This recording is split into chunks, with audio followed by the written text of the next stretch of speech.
ചെമ്മീൻ വന്നിട്ടുണ്ടെങ്കിൽ അതിന് ചാകാരൻ പറയും. 2 ദിവസം വന്നാൽ 2 ദിവസം കിട്ടിയാൽ അത് ചാകാരൻ പറയും. നമ്മളെ ചീറ്റമണക്ക് അതായത് കൂടുതൽ മീൻ വന്നു കഴിഞ്ഞാൽ അതിന്റെ ചാകര. ചില ഘട്ടങ്ങളിലെല്ലാം പറഞ്ഞ പോലെ പിന്നെ രാജാവിനെല്ലാം കടലിനെല്ലാം കാണാൻ പറ്റും. നമ്മള് കാണും.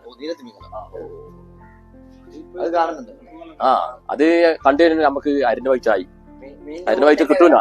അത് ഉണ്ടെങ്കിൽ അത് നമ്മള് കണ്ണുകൊണ്ട് കണ്ടാല് ഇവിടെ മത്തി ഉണ്ട് നമ്മൾ അറിയും. അതായത് ഇപ്പൊ ഈ തിമിംഗലത്തിനൊക്കെ കണ്ടു കഴിഞ്ഞാൽ അതിന്റെ ചുറ്റും മീനുണ്ട്. മീനുണ്ട്. അത് നമ്മള് മീനെ കൂട്ടിട്ടാണ് കോരുക. ഈ രാജാവ് ഉണ്ട് ഒരു പൂക്കുറ്റി ഇളക്കല്. പൂക്കുറ്റി ഇളക്കുമ്പോൾ നമ്മളെ കണ്ണ് കാണും. രാജാവ് അവിടെ കാണുന്നതന്നെ. അപ്പൊ രാജാവ് ഇന്ന സ്ഥലത്തുണ്ട് നമ്മൾ അടയാളപ്പെടുത്തിയാണ് നമ്മൾ ആ ഓടിക്ക് അവിടെ എത്തിയാണ് നമ്മൾ ക്യാമറയും ഇവിടെ മീൻ ഉണ്ട്. അപ്പൊ മീനിന്റെ ലഭ്യത ഉള്ള അടയാളമാണ് ഈ രാജാവ്. തിമിംഗലം. കാക്കകൾ എങ്ങനെയാ? അവർക്ക് മീനെ കാണാൻ പറ്റും. അവര് ഇങ്ങനെ വെള്ളത്തിൽ ആട്ടി പായും മീൻ അടിക്കാൻ പറ്റും. അപ്പൊ ഈ കടൽക്കാക്ക പറക്കുന്ന സ്ഥലത്ത് അതിന്റെ അർത്ഥം മീനുണ്ടെന്നാ. മീനുണ്ട്. മീനിന്റെ ഉത്പാദനം കുറവാ. മത്തി ഇപ്പം കൂടുതൽ കുറഞ്ഞ മത്തിനുള്ളൂ. പിന്നെ കുറഞ്ഞായില്ല. ഈ ചൂട്ടിന് മീൻ താഴ്ന്ന് നീക്കൂല. ചേറ്റി പോയിട്ട് ചേറ്റി പോയിട്ട് മീനെ കാണൂല. മൂപ്പർക്ക് തണുപ്പിൽ തന്നെ വെക്കും. തണുപ്പ് മാസം മൂപ്പർ പൊന്തിയാടും.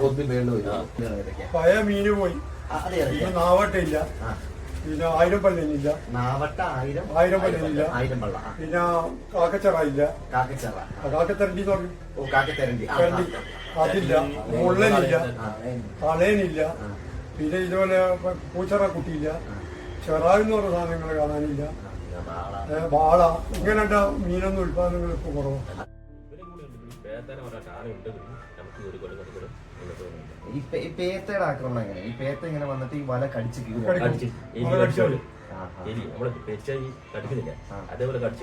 വലിയ കറക്കുന്നില്ല. നമ്മള് മീത്തെന്ന് പറയുന്നല്ലോ. അതേപോലെ ഈ വന്ന പേത്ത വെള്ളത്തിൽ കടിക്കും. കടിച്ചു കഴിഞ്ഞാൽ ഇത് ഫുള്ള് കല്ലിക്കും. അപ്പൊ ഇതും കൊണ്ട് പണിക്ക് പോയി കഴിഞ്ഞാൽ മീൻ കിട്ടൂല. മീൻ കല്യാണം പോയി കളയും. അപ്പൊ ഇതിന് നമ്മൾ ഇത് നടക്കും. ഈ ബാലയിൽ ഇങ്ങനെ നിൽക്കുമ്പോ ഈ മത്തിക്ക് ഓരോ ഇപ്പൊ ഒരു കണ്ണി മുറിഞ്ഞു മത്തി ഇങ്ങനെ മുട്ടുമ്പോ ഈ കണ്ണിൽ പോയാൽ പോയി.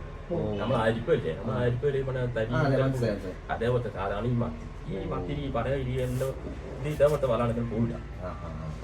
ഈ അരിപ്പ കക്ഷിയാണ് മീനിന്റെ കുറച്ച് ലഭ്യത കുറച്ച് കിട്ടുന്നത് പുറംകടല് വല ബോട്ടില്ലേ അവരാണ് അവര് ഈ മൊത്തം മീനെ നശിപ്പിക്കുന്ന അവര് പല പറ്റം വലിയ അത് ഇട്ടിട്ട് ഈ ചെറിയ പൊടിക്കളെ നശിപ്പിച്ചാൽ അതാണ് ഈ മീന് വരാൻ. അതാണ് ഈ മീന് കരണ്ട്. ഇപ്പൊ ഈ പുറംകടലിന്റെ പരിസരത്ത് മീൻ കുറയും. മീനിന്റെ ലഭ്യത കുറവാൻ വേറെയും കൂടി കാരണമുണ്ട്. ഈ പുറംകടലിൽ ഇത്ര നോർത്തിൽ അടിക്കാൻ പറ്റുന്ന ബോട്ടുകാർ നന്ന കരോണ്ടി വെച്ചിട്ട് പണിയെടുക്കുന്നത് നമ്മളെ പോലത്തെ തൊഴിലാളികൾക്ക് വലിയ നാശനഷ്ടം വിതക്കുന്നുണ്ട്.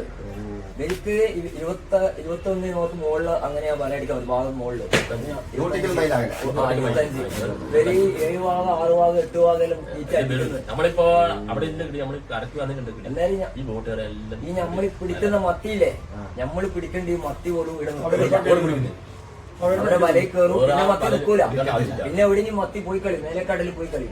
അങ്ങനെ ഒരുപാട് മക്കൾ പഠിച്ചുകൊണ്ട് ലീവിലെ സമയങ്ങളിൽ കടലിൽ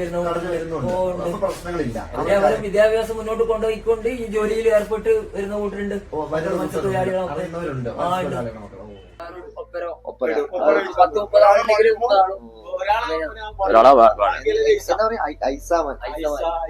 അത് ഓരോ രീതിയാണ്. പല ഇതുണ്ട്. പാട്ട് പാടിയിട്ടുണ്ട്. ഓരോ രീതിയിലുണ്ട് അമ്പേഡർ എന്ന് പറയുന്നത്. ഇപ്പൊ പാട്ട് വെച്ചിട്ടുള്ള ഉണ്ട്. ഇപ്പൊ ബോക്സ് വെച്ചിട്ട് പാട്ട് വെച്ച് വലവലിക്കേണ്ട ഒരു ബോക്സ്